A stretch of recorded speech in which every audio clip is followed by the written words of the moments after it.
Amados irmãos, a paz do Senhor Jesus Cristo, aqui é o pastor Nelas, pastor da Igreja Metodista Pentecostal no Morro da Carolina, no Jacatirão, Duque de Caxias, na congregação Jardim Santa Marta, Belfor Roxo, na congregação em Nova Campinas do Caxias, para ministrar aqui mais uma aula da Escola Bíblica Dominical.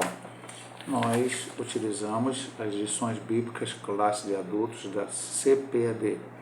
Estamos no primeiro trimestre de 2025. O assunto do trimestre é em defesa da fé cristã, combatendo as antigas heresias que se apresentam com nova aparência. E hoje nós vamos estudar a lição de número 7, as naturezas humana e divina de Jesus.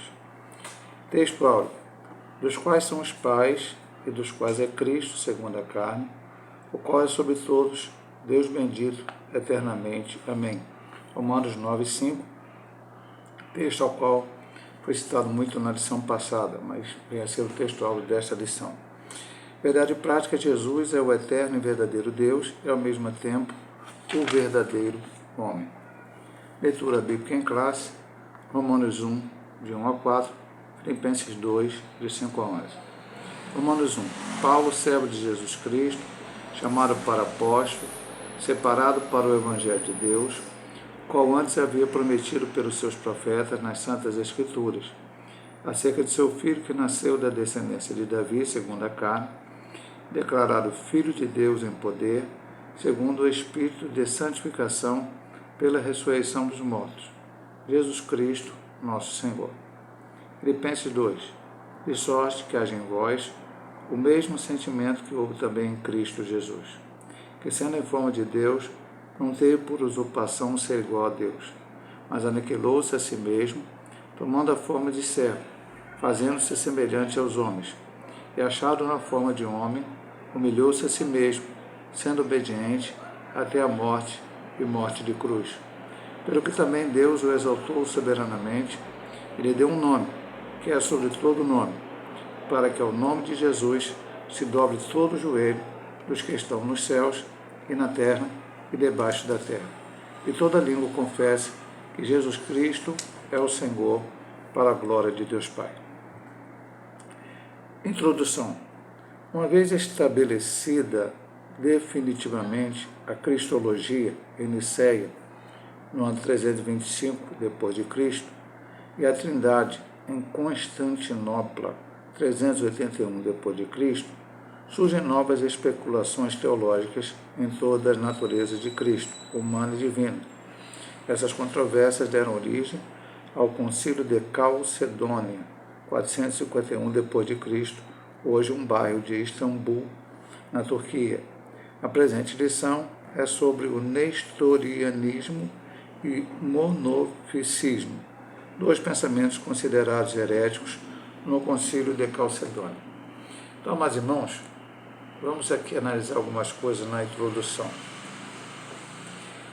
Temos repetido cada lição, porque esse é o propósito do título do trimestre, que tudo que surge hoje, de novo, embora nesta lição específica nós não vamos ver praticamente quase algo que alguém ressurgiu de repente, em alguma religião, mas vamos ver algumas igrejas chamadas cristãs, que perpetuaram lá no Oriente, que tem ainda essas ideias heréticas. Mas todas as lições nós vimos, exemplo, tínhamos Jeová, vimos os muçulmanos, vimos, enfim, vários, os mormons e outras seitas, tínhamos Yoshua, enfim, que vem requentando aquelas doutrinas lá atrás. E aqui, na introdução, ele diz: primeiro surge o problema lá em Nicéia. O que a gente estava estudando aqui, que a gente foi estudar aqui, eu vou só lembrar os irmãos, né? Primeira lição, quando as heresias ameaçam a unidade, que a gente entendemos o que é apologética, depois somos cristãos, aí foi uma questão sobre aquela questão do judaísmo, né? Nós não somos uma seita do judaísmo, nós somos cristãos. Então não temos que ficar guardando o sábado, usando símbolos judaicos dentro da igreja, em culto, enfim. Tudo aquilo que a gente viu que já foi combatido por Paulo lá, quando ele escreveu a carta aos Gálatas. E aí nós começamos a estudar lições que ele chama de apologética cristológica. A primeira é a encarnação do Verbo. Depois o Deus triuno, Jesus é Deus, Filho é igual ao Pai, a natureza humana divina de Jesus. Todas essas 5 lições elas estão interligadas com uma 6ª lição, que vai ser a semana que vem, que ainda vamos estudar sobre a questão da apologética cristológica, que a próxima lição é Jesus viveu sua experiência humana. Elas estão interligadas. E, como ele diz lá da questão do recantamento, de heresias que já surgiram no passado, voltar aos dias de hoje, o que acontece? Veio o Concílio de Nicéia e estabeleceu a cristologia. Aquelas ideias erradas lá de Ares e tal. Aí veio a questão da Trindade em Constantinopla, já alguns anos depois. E aí, por fim, houve a questão de Calcedônia, que foi discutido essa questão da natureza humana e divina de Cristo. Isso envolve a Trindade, isso envolve a encarnação do Verbo, isso envolve todos esses outros pensamentos que já discutimos nas lições passadas, essas doutrinas. Então, é um assunto difícil, é um assunto complicado de entendermos, é complicado. Mas tudo isso que temos estudado até então também o é. E nós temos que crer pela fé.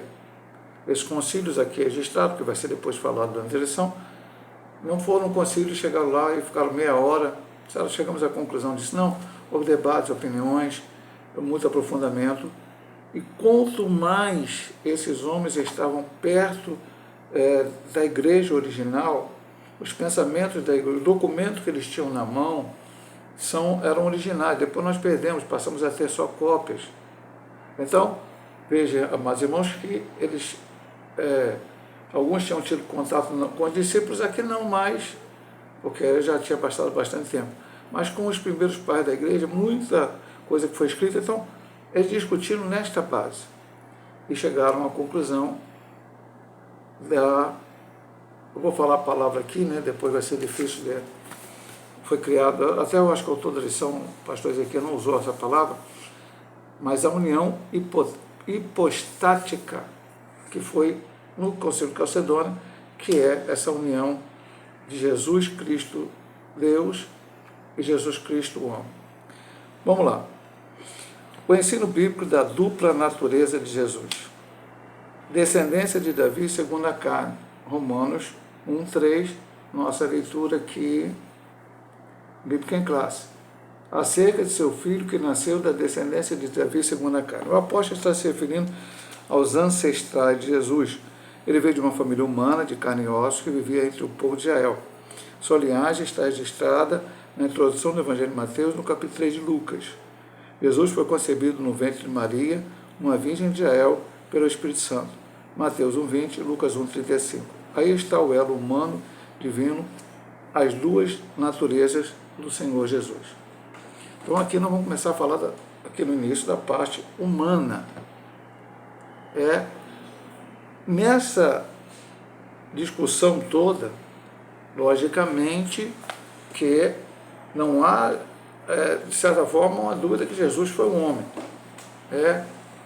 Mas alguns enfatizavam mais sua parte humana, tirando totalmente a sua parte divina. Então, por isso a igreja teve que discutir e a igreja teve que se colocar diante disso. Jesus foi um ser humano. Lembra que a gente estudou, alguma achou que Jesus era um fantasma, não sei o quê. Não, Jesus tinha a sua ascendência em Davi. O apóstolo Paulo fala isso muito claramente em Romanos 1:3. E os evangelistas nos falam isso no início de Mateus e no capítulo 3 de Lucas. Mostram lá. E tanto por Maria como por José. Mas José não foi o pai dele. Sim, ele foi gerado pelo Espírito Santo. Mas José foi o pai adotivo dele, e até mesmo a parte de José vinha da descendência de Davi. Então, havia uma condição humana. O Verbo se fez carne e habitou entre nós. E a Virgem conceberá e terá um filho, será chamado Emanuel, que significa Deus conosco.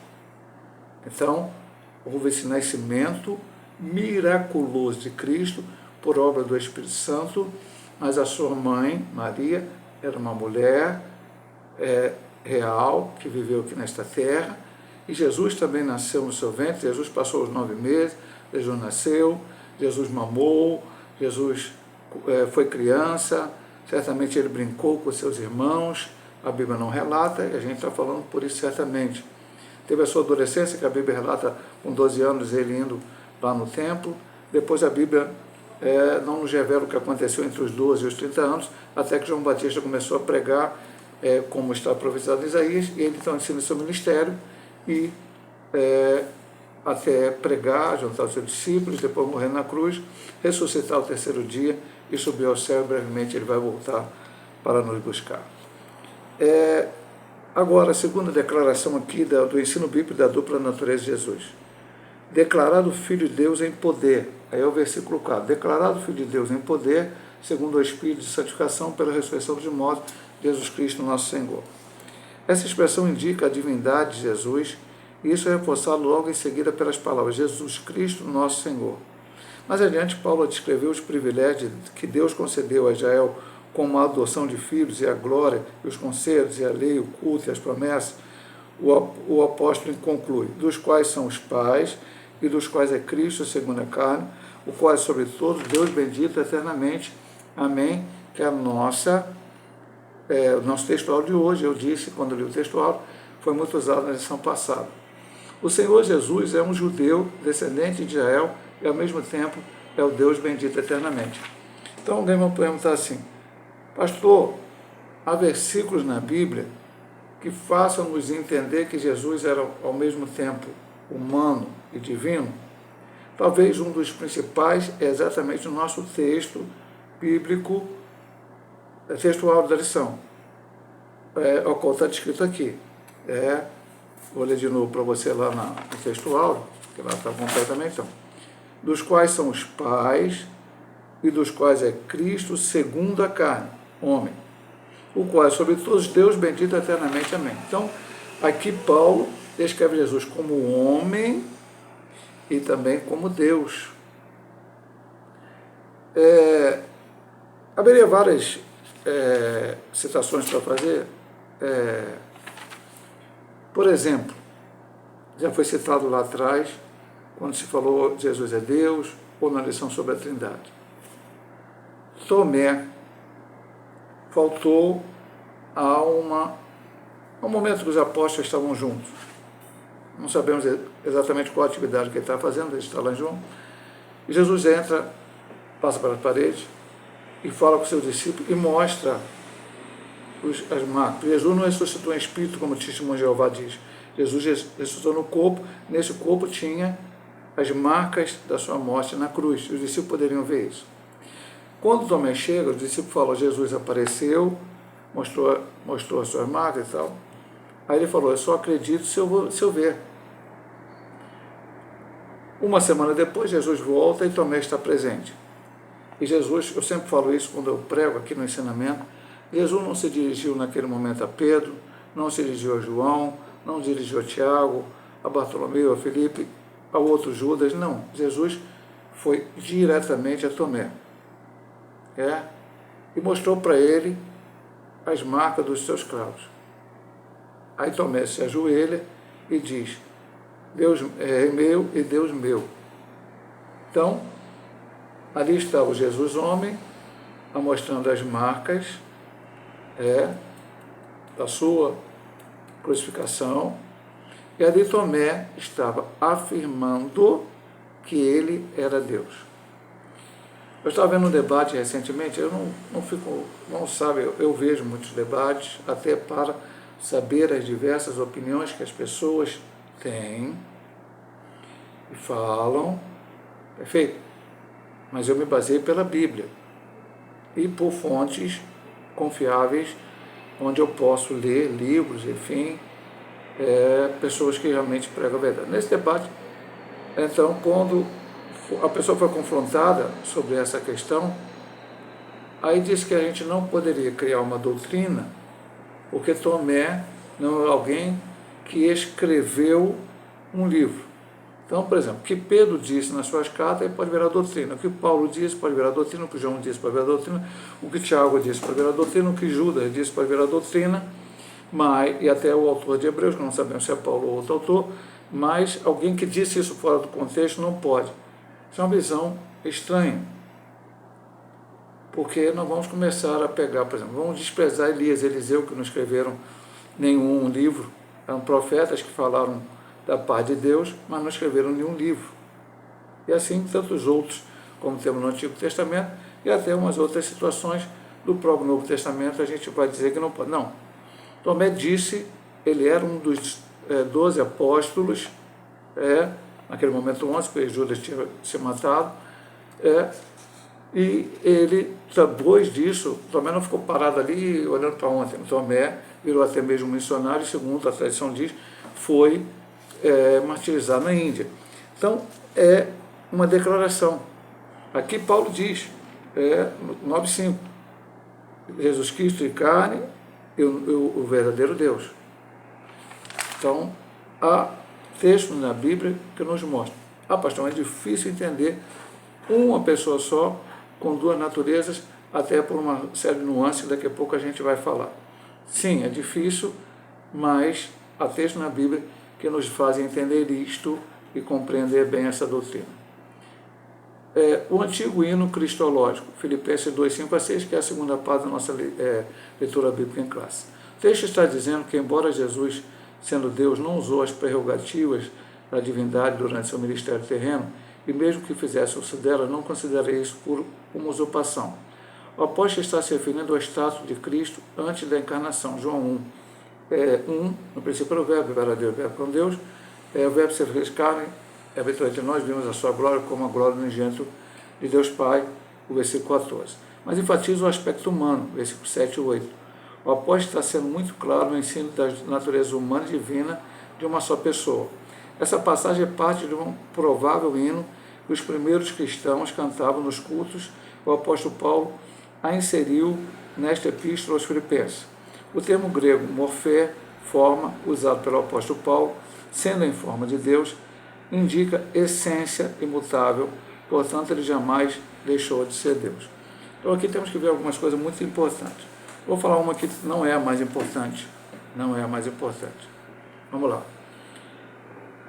O autor aqui, o pastor Ezequiel Soares, acha que esta passagem, né, que nós lemos aqui, de sorte que haja em vós o mesmo sentimento como que Jesus, sendo em forma de Deus, não teve era um hino cantado pela igreja primitiva e Paulo acabou utilizando. Existem autores que pensam dessa maneira. Não foi algo que Paulo escreveu, logicamente que sendo um hino ou vendo da mente de Paulo, foi o Espírito Santo que inspirou cada palavra da Bíblia. Então, não importa uma coisa, apenas dizendo que há autores que pensam que não era um hino, era algo que Paulo escreveu, como ele escreveu qualquer outra parte de qualquer outra carta dele, seria assim.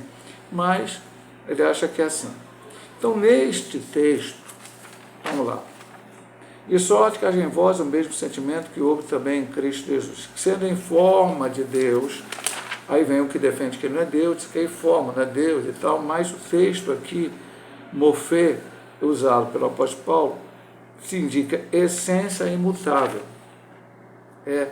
Não é que naquele momento ele tinha forma de Deus, e ele era Deus. A palavra ali é imutabilidade, ou forma imutável. Que sendo em forma de Deus, não teve por usurpação ser igual a Deus, mas aniquilou-se a si mesmo, tomando a forma de servo, fazendo semelhante aos homens. Quando diz isso, é a sua encarnação. Você imagina aquele que criou todas as coisas, agora sendo como uma das suas criaturas. A única coisa que Cristo não criou foi seu corpo, que ele foi gerado pelo Espírito Santo. Todas as outras coisas ele criou. E agora ele vem a este mundo, assume a forma de homem e habita entre nós. Então, ele e diz aqui, ó, e achado em forma de homem, humilhou-se a si mesmo, sendo obediente até a morte, morte de cruz. Alguém me perguntou, pastor, mas aí Deus morre? Não, porque quando Jesus diz lá, Eloi, Eloi, lama sabachthani, na cruz, repetindo o Salmo 22, diz, Deus meu, por que me desamparaste? Para que ele morresse, então Deus o deixou para que ele morresse. Ele morreu, tomou nosso pecado sobre si, ressuscitou no terceiro dia.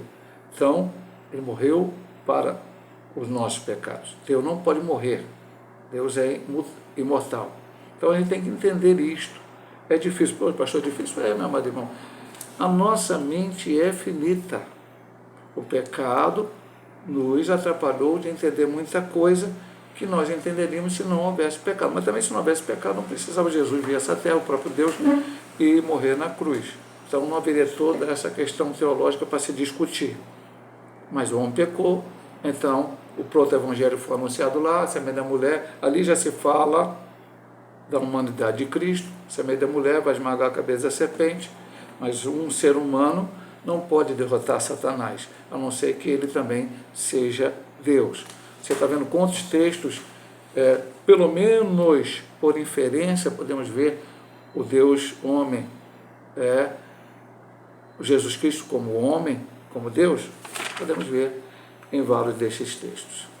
Vamos agora para a segunda divisão, que é um pouquinho maior. Vou pedir licença para tomar um pouco d'água, porque está muito calor aqui no Rio de Janeiro.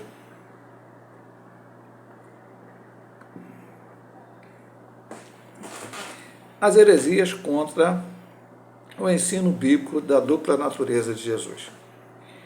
Então vamos ver aqui, a partir desse entendimento, do que vimos biblicamente, o que fala. Agora, nós vamos lá para aquele ponto onde, lá atrás, alguém se levanta e ensina algo diferente daquilo que era o que a igreja cria. E aí cria-se uma polêmica, e aí é necessário se discutir e se chega a uma conclusão, como eu disse lá, quando comentei a introdução. Quem foi Nestório? Ele foi bispo de Constantinopla entre 428 e 431. Nestório discordava do título dado a Maria, defendido por Cirilo de Alexandria, 376 a 444, Mãe de Deus. Em grego, Theotokos, literalmente portadora de Deus. Ele sugeriu receptora de Deus ou Christotokos, mãe de Cristo. Sim, Maria é mãe de Jesus humano. Não tem dúvida, Mateus 2:11, 13, 14, 20 a 21. E não mãe de Deus, visto que Deus é eterno. Salmo 92, Salmo 93, 2, e Isaías 40, 28. A expressão adotada por Cirilo era uma contradição em si mesma. Embora a posição de Nestório fosse bíblica e teologicamente correta, a popularidade do termo Mãe de Deus de Cirilo impediu o êxito do termo e da explicação de Nestório. A preocupação dele era menos com a mariolatria e mais com as ideias do arianismo. Então vamos ver aqui. Um problema complicado. Cirilo começou a usar o termo, e esse termo se popularizou, que é Theotokos, Maria, Mãe de Deus. Pastor, Cirilo queria, a ideia dele é a adoração a Maria, como a Igreja Católica Apostólica Romana o faz hoje. É o último ponto da lição, ele vai falar sobre isso. Não, Cirilo não queria adorar Maria. Ele estava preocupado com a doutrina de Ario, que já estudamos lá atrás, que dizia que Jesus Cristo não era Deus, ele foi criado lá no passado. Então, se colocou essa ideia. Se Maria, tendo no seu ventre um filho gerado pelo Espírito Santo, ele colocou que ela seria mãe de Deus, defendendo a questão que Cristo era Deus. A princípio está boa a ideia, só que havia contradição, porque Deus não tem mãe, de eternidade a eternidade, tu és Deus. Então, Nestório veio com a ideia de Christotopos, mãe de Cristo. Isso aqui é apenas para começar a entender quem foi Nestório e qual a principal polêmica ali que houve no início daquilo que ele ensinava. Então agora nós vamos ver nestorianismo. Nestório defendia a formulação dos pais nicenos, primeiro concílio de Nicéia, 325. A divindade de Cristo e a humanidade definida no credo niceno constantinopolitano, o segundo concílio de 381. Segundo o pensamento nestoriano, as duas naturezas de Cristo, a humana e a divina, eram duas pessoas. Essa foi a acusação contra ele. A ilustração nestoriana era a comparação de marido e mulher serem uma só carne, Gênesis 2:4. Essa alegada afirmação nestoriana foi considerada heresia pelo concílio de Éfeso em 431. Ele foi condenado por esse concílio, que o declarou herege e o imperador o exilou. Aqui tem algumas histórias para contar. Ainda nós não estamos vendo exatamente. Já estamos vendo aqui que a princípio foi. Agora veja bem, meu irmão, há polêmicas sobre este ponto. Tá? Recentemente, pesquisadores entenderam que a ideia de Nestório não era essa, mas que foi mal entendido ou houve alguma manipulação. Há informações que quando Nestório chegou a este concílio de Éfeso, veja bem que ele não está nem citado como os principais concílios. Nicéia, Constantinopla, Calcedônia. Entre Constantinopla e Nicéia, Constantinopla e Calcedônia, houve esse Éfeso, e até aqui na lição ele não diz, mas foi considerado depois um concílio dos ladrões, é uma situação aqui. Eles já prepararam a questão, quando ele chegou já foi considerado herege e já foi colocado para fora. Independente de ser Nestório ou não quem lançou a ideia, mas ela ficou conhecida como nestorianismo, ou seja, Jesus tinha, seriam duas pessoas, e aí isto com certeza é heresia. A condenação dele aqui, sobre essa doutrina, está correta. Talvez ele não tenha pregado isso e condenaram ele por uma coisa que ele não pregou, mas depois isso foi colocado como fosse dele, e nós vamos ver lá na frente que alguns ramos do cristianismo até seguiram essa ideia. Então, essa ideia é herege. Jesus é uma pessoa com duas naturezas, a humana e a divina. Agora vamos para outra heresia, monofisismo. O termo vem de duas palavras gregas, monos, único, e physis, natureza. Seu principal expoente foi Eutico, também conhecido como Eutique. Essa doutrina afirma que as duas naturezas de Cristo são fundidas em uma só natureza amalgamada. O sentido de amalgamar não é o de unir, não se trata de união, mas mistura, fusão.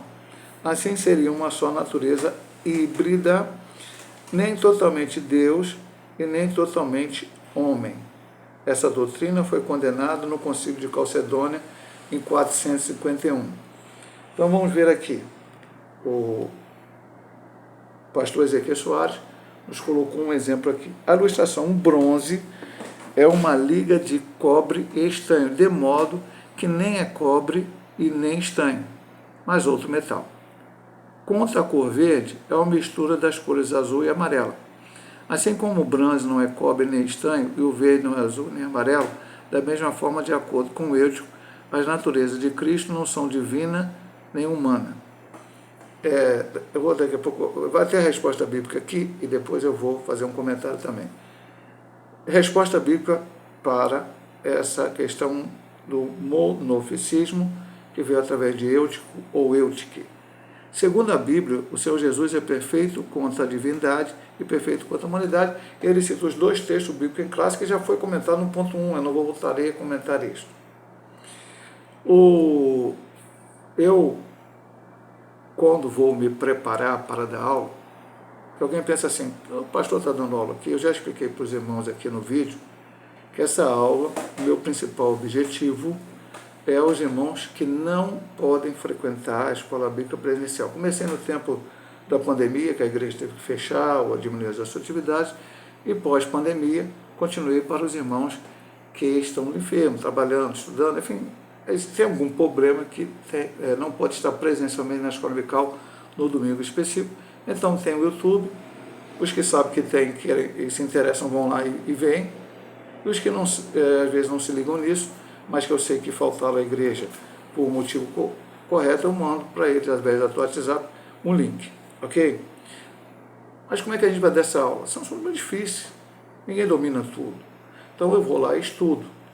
E esse trimestre está sendo muito legal, porque eu achei no YouTube que o próprio pastor Ezequias Soares, ele dá tipo uma pré-aula, ele faz um comentário sobre cada lição, e eu consigo ver o vídeo dele falando sobre lição específica, tenho visto todos, para saber a própria opinião do autor, como eu vejo outros, posso dizer aqui tranquilamente, do pastor Ciro Sanches Ciborde, do pastor Zé Gomes, e até outros, qual me fazem compreender certos assuntos. Gosto muito de ler o subsídio do professor Caramuru, que tem na internet. Então a gente se prepara para dar aula. O pastor Ezequias, no seu vídeo, ele mostrou para nós, falou, vou fazer, eu não sou químico, vou fazer uma experiência aqui. Ele pegou o azul e amarelo e jogou num pote e virou verde. Ele fez isso só para demonstrar a errada ideia do monofisismo. Olha, bronze, estanho, o bronze é uma liga de cobre e estanho. Então tem cobre e estanho juntos, só numa outra coisa, que é o bronze. Azul e amarelo se torna verde. Então, a natureza de Cristo não são humano e divino, não. O azul e o amarelo se transforma em verde, mas continua existe o azul e o amarelo. Isto é errado. Jesus, a natureza divina, uma diz, não se amalgamar no sentido de uma fusão. Jesus esteve aqui como homem e como Deus, as duas naturezas distintas e atuando paralelamente. E nós vamos ver aí mais algumas coisas que vai ser colocado aqui para entendermos melhor o assunto. Vamos lá. Concílio de Calcedônia. Depois do nestorianismo e do monofisismo, foi necessário então ter este terceiro concílio para se discutir esse assunto. Provavelmente nós vamos andar aí, vamos ver outros concílios para tratar outras heresias que já existiram. Essa formulação teológica fala das duas naturezas de Cristo em uma só pessoa. As propriedades de cada natureza permanecem intactas, concorrendo para formar uma só pessoa e subsistência, não dividido ou separado em duas pessoas, mas um só e mesmo Filho gênero. Deus Verbo, Jesus Cristo Senhor. Essa foi a formulação teológica dita pelo Concílio. A encarnação do Verbo não é uma conversão ou transmutação. Transmutação é modificação. É de Deus em homem e nem de homem em Deus. A distinção é precisa entre natureza e pessoa, diz o documento. A união dessas duas naturezas é permanente como resultado da encarnação. O documento é uma interpretação precisa das Escrituras.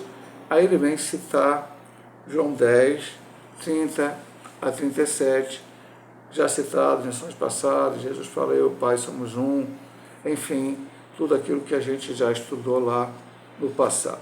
Então, repetindo, Jesus não são duas pessoas, ou a natureza humana e a natureza divina se fundiram e agora passaram a ser uma outra coisa. Não, Jesus era homem e Jesus era Deus sobre essa terra. Aí eu vou dizer que eu já disse 2 vezes, vou falar a 3ª vez. Pastor, é fácil entender isso? Não. Eu tenho que entender pela fé. A Trindade tem que entender pela fé. Jesus ter nascido uma virgem tem que entender pela fé. E tantas outras doutrinas bíblicas fundamentais para a fé cristã, temos que entender pela fé em nome de Jesus. Agora vamos para o perigo dessas heresias na atualidade. Como eu já te comentei, você não vai achar, talvez, você não vai conseguir achar grupos que você acha ali na esquina. E aquele grupo ali na esquina. Embora, veja bem, meu amado irmão, já falei na lição passada e vou voltar a falar isso. Infelizmente, por falta de conhecimento bíblico e, às vezes, até por conhecimento teológico, alguns pregam coisas que não estão na Bíblia. Perfeito? Então, a gente tem que ter todo cuidado, porque às vezes não é maldade, não é querer criar uma heresia, mas apenas falam-se coisas que acabam indo sendo contrários à doutrina ortodoxa. Isso eu estou dizendo para casos que não estão citados aqui pelo autor. O perigo dessas heresias na atualidade. Os monofisitas. Quando a doutrina monofisita, quando a doutrina monofisita foi rejeitada juntamente com o nestorianismo, houve reação. Foi rejeitado lá, mas continuou com as ideias erradas. E assim por diante. Isso lá naquela época. Não estou nem falando quem ressuscitou hoje. As antigas heresias. Ressuscitou as antigas heresias, trouxe, como já vimos lá de cima, Jeová, falou que Jesus não é Deus, guarda a verdade, não crê na Trindade, e mais algumas outras seita nova. O muçulmano achando que Jesus não é filho, Deus não tem filho, e essas coisas todas. Foi religiões, seitas, heresias, que surgiram depois. Mas lá naquele tempo já alguém reagiu e não aceitou. Então vamos ver aqui. Jacob Baradeus, que viveu entre 500 e 572, veja que o concílio foi em 481. Já tinha dito que aquilo era heresia. O cara nasceu em 500, morreu em 578. E vamos ver o que ele falou aqui. Ele é um monge sírio, liderou o grupo monofisista e preservou a tradição sírio-monofisista, conhecida como tradição jacobita. Ele e seus seguidores rejeitaram a decisão do concílio de Calcedônia. Quem são eles hoje? São as igrejas ortodoxas, cóptica, armênia, abissínia e jacobitas. Então, provavelmente você não vai achar. Pode ser até que alguma dessas igrejas tenha no Brasil. Eu não sei, nem pesquisei exatamente. Mas isso está lá no Oriente. A igreja copta no Egito, a igreja copta na Etiópia, são consideradas igrejas cristãs, mas tem a ideia contra a Cristo, a sua teologia, a sua cristologia é monofisita, algo que já foi considerado heresia em 381 depois de Cristo.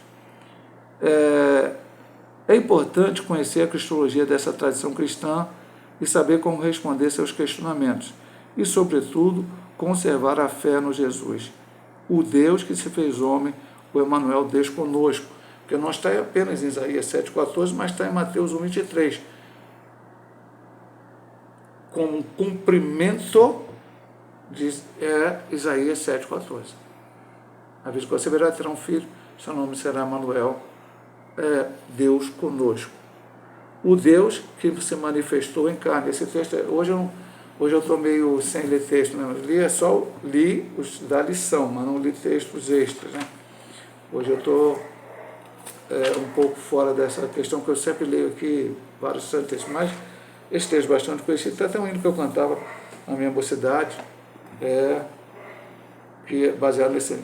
E sem dúvida alguma, grande é o mistério da piedade. Piedade é a salvação, é a vida de Cristo, o trabalho dele. Aquele que se manifestou em carne, existe tradução que coloca um Deus se manifestou em carne. Tá? Aí não vou ficar discutindo essa questão, é um pouco mais complexa, mas existem algumas traduções inclusive a tradução que eu estou usando, essa minha tradução aqui é Revista Corrigida, nós usamos na igreja, mas tem uma Bíblia que eu uso para ler diariamente, a minha leitura bíblica diária. Nessa Bíblia da Deus, aquele que se manifestou em carne, foi justificado em espírito, visto dos anjos, pregado aos gentios, crido no mundo, recebido acima na glória. Então, a Bíblia fala desse mistério. Se você pegar lá Deus, então, Deus se manifestou em carne. A própria Bíblia, especialmente, nós estamos levando em consideração dois textos principais, Romanos 9, 5 e Filipenses 2, do 15 ao 18, perfeito? Além do texto de Romanos lá, da nossa leitura bíblica introdutória, que eu acho que é Romanos capítulo 3, se não me engano, vamos voltar aqui, Romanos 1 não, 1, de 1 a 4, Filipenses 2, aqui até do 5 ao 11, e depois o Romanos 9, 25. Bom, então, existem monofisitas hoje, mas talvez seja difícil que você o encontre. Mas talvez você possa encontrar alguém dentro do seio cristão evangélico que pregue isso, que Jesus, aqui no caso do monofisismo, era amalgamar, se uniram, era uma coisa diferente, não era divina, mas humana, mas algo diferente. Ou a questão nestoriana, que era Jesus ser duas pessoas separadas. Não, ele era uma pessoa só, tendo a natureza divina e humana. E aí veio uma outra ideia atual, que é o kenoticismo, do verbo grego keno, significa esvaziar. A doutrina gnóstica afirma que Jesus, enquanto esteve na terra, esvaziou a si mesmo dos atributos divinos. São duas linhas principais. O verbo possuía os atributos divinos, mas escolheu não os usar. E as prerrogativas da deidade foram usadas, mas na subordinação do Pai e na direção do Espírito Santo. Entendemos que sem atributos divinos, Jesus é menos que Deus. O kenosis é o esvaziamento de Cristo. Isso foi uma condição para o seu messiado, por isso ele abriu mão de sua glória celeste. Vamos ler mais um texto aqui importante, João 17, 5 aqui. Vamos lá.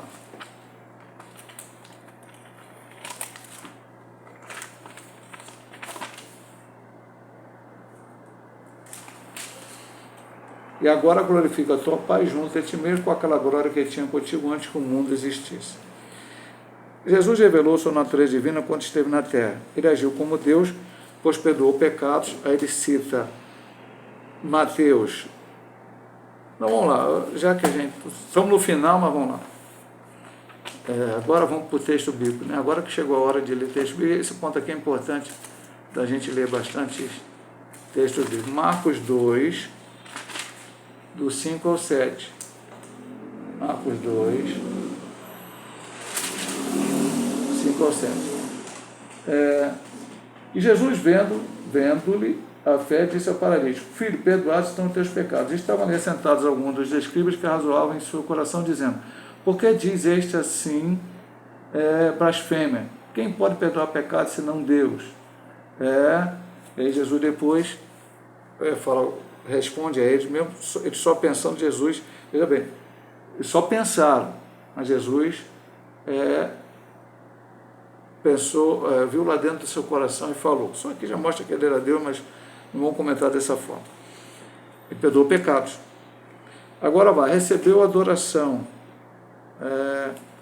João 9, 38. É o cego de nascença. É o cego de nascença. E disse-lhe: creio, Senhor, e adorou. Cego de nascença. Eu não conheço bem essa história. Repreendeu a fúria do mar. Marcos 4, 39. Marcos 4, 39. Ele, despertando, repreendeu o vento e disse ao mar: cala-te e aquieta-te. E o vento se aquietou e houve grande bonança. Eu, pastor auxiliar, pastor Paulo César, que era um homem do samba do mundo, a conversão dele, trabalho para que ele aceitasse Jesus começou quando ele, no trabalho dele, trabalho secular, uma irmã em Cristo, que era colega de trabalho, ele estava na hora do almoço, entregou o Novo Testamento a ele e falou: lê esse livro aí. Ele abriu, e caiu exatamente no mar. Ele leu esse texto e falou: que homem é esse que acalma o mar? E depois ele foi devolver o Novo Testamento para ela, falou: não, pode ficar para você, e deu a ele. E dali começou um processo até que ele venha depois lá na frente, na igreja Assembleia de Deus do Gramacho, aceitar Cristo como Salvador. Então, quem é esse que pode acalmar a fúria do mar? Um homem? Só Deus. E somente Deus tem esse poder. Vamos lá. Ele faz uma citação do Salmo 65, 7. Que no finalzinho, agora eu estou olhando muito texto. Mas é estudo bíblico, né, meu amado irmão? Então tem que ler mesmo. Se você puder ler todos, leia todos. 65, 7. O que aplaca o rio dos mares, o ruído das suas ondas e o tumulto das nações. Então só Deus pode acalmar. Então veja bem, meu amado irmão. O que diz o quenoticismo? Ele veio a essa terra e abriu mão dos seus atributos. Baseado lá em Filipenses também. Mas está errada essa ideia. Não. Se ele tivesse abrido mão do atributo, não, vim a essa terra, pronto. Só sou homem, não sou Deus, só tenho uma natureza. Como ele poderia perdoar pecado? Vai vir um cara que não concorda, não, Deus delegou a ele. Não, a Bíblia não fala isto. A gente viu semana passada que quando Jesus disse: eu sou filho de Deus, tentaram matar ele e falaram que ele estava blasfemando. Ele estava dizendo: eu sou igual a Deus. Eu não sou apenas um enviado de Deus, alguém que recebe ordem de Deus. Eu não sou apenas alguém subordinado por Deus. Mas eu sou, ele disse, eu e o Pai somos um. Eu sou Deus aqui na terra também. Então ele disse que ele tinha a natureza divina também e apresentou. Perdoou o pecado, recebeu a adoração do cego de nascença, além de outras citações em Mateus 8, 22, outros textos aqui, abriu a fúria do mar e aí por diante. Então, o quenoticismo está, se você vê alguém pregar: Jesus abriu mão, Jesus essa terra, só homem, abriu mão, não está correta essa ideia.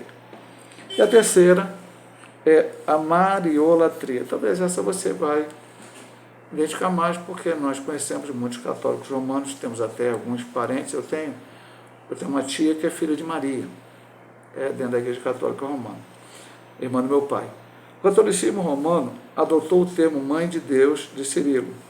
Então, Cirilo lá colocou Mãe de Deus para se defender de Aro, a ideia era boa, depois veio para cá e se tornou ruim, porque a Igreja Católica, não naquele tempo, mas mais recentemente, disse até que Maria subiu ao céu. Ou seja, um pensamento antibíblico se desenvolveu numa teologia e permanece até hoje por conta de sua popularidade. Com isso, aprendemos que o que parece certo e a escolha popular nem sempre representa a verdade. É isso mesmo, pastor? Vamos ler, irmão. Vamos ler aqui, para ver se o pastor Ezequiel está falando alguma opinião própria ou algo que ele realmente está certo. Estava ali um certo homem chamado Simão, que naturalmente exercia naquela cidade a arte mágica e tinha iludido a gente de Samaria dizendo que era um grande personagem, ao qual todos atendiam, desde o mais pequeno até o maior, dizendo: este é a grande virtude de Deus. Atendiam-no a ele, porque já desde muito tempo os havia iludido com arte mágica. Então não adianta alguém criar uma doutrina que parece todo mundo abraça ela, bate palma, acha bonita, se não for bíblica. Então a mariolatria também é contrária a essa questão por motivos óbvios.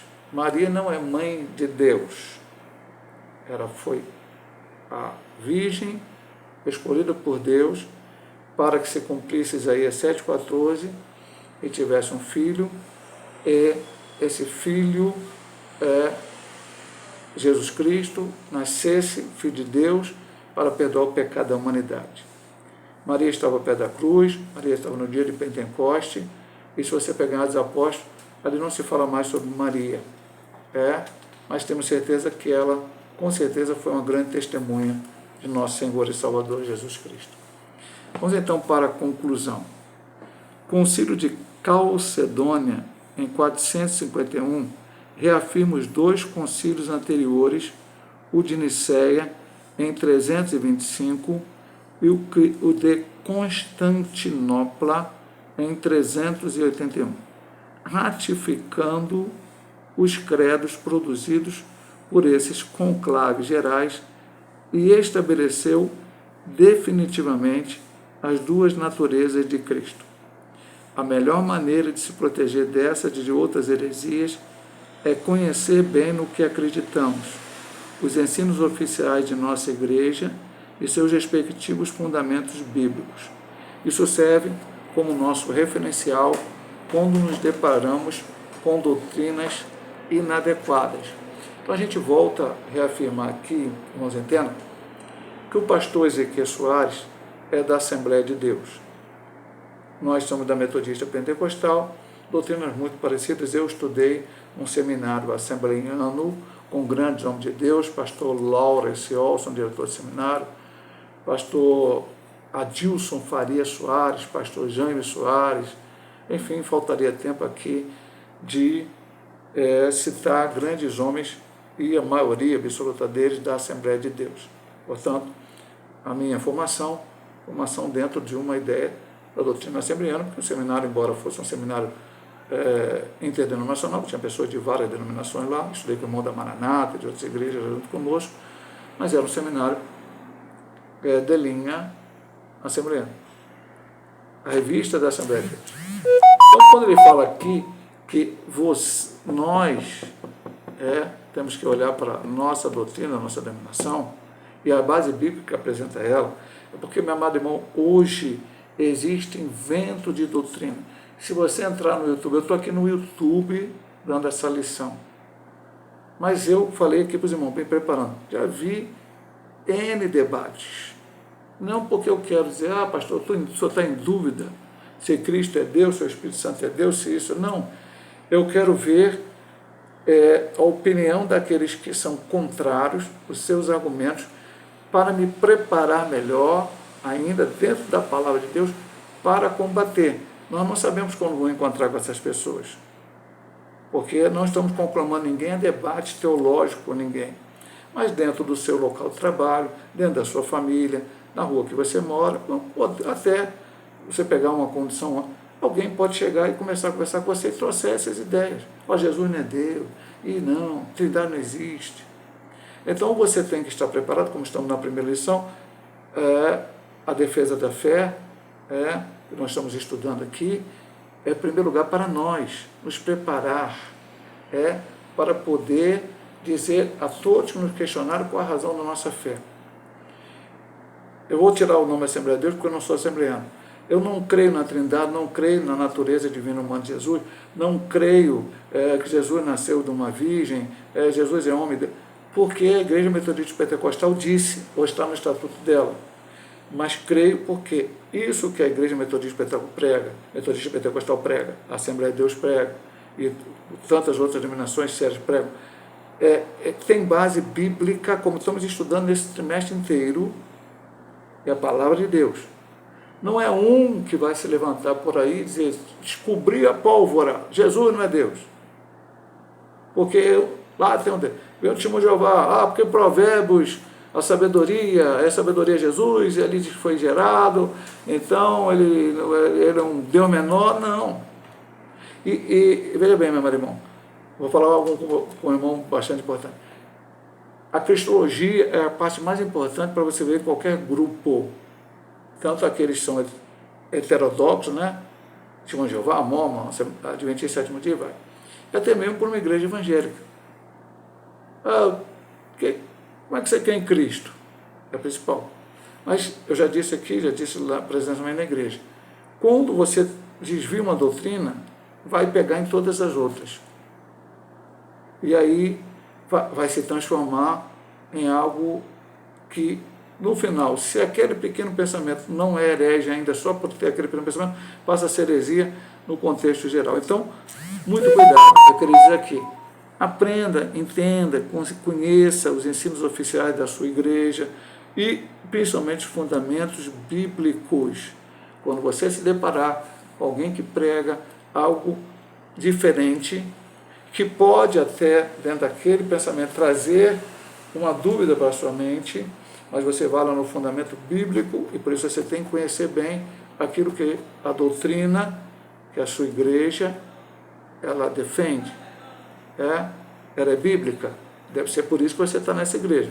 Eu não estou na igreja porque a igreja é bonitinho, o grupo louvor canta bem, o pastor tem uma boa retórica. Não, eu estou na igreja porque eu entendo que aquela igreja é uma igreja bíblica, aquela igreja que está pregando a palavra de Deus, está ensinando o evangelho de nosso Senhor Jesus Cristo. Então, eu preciso conhecer.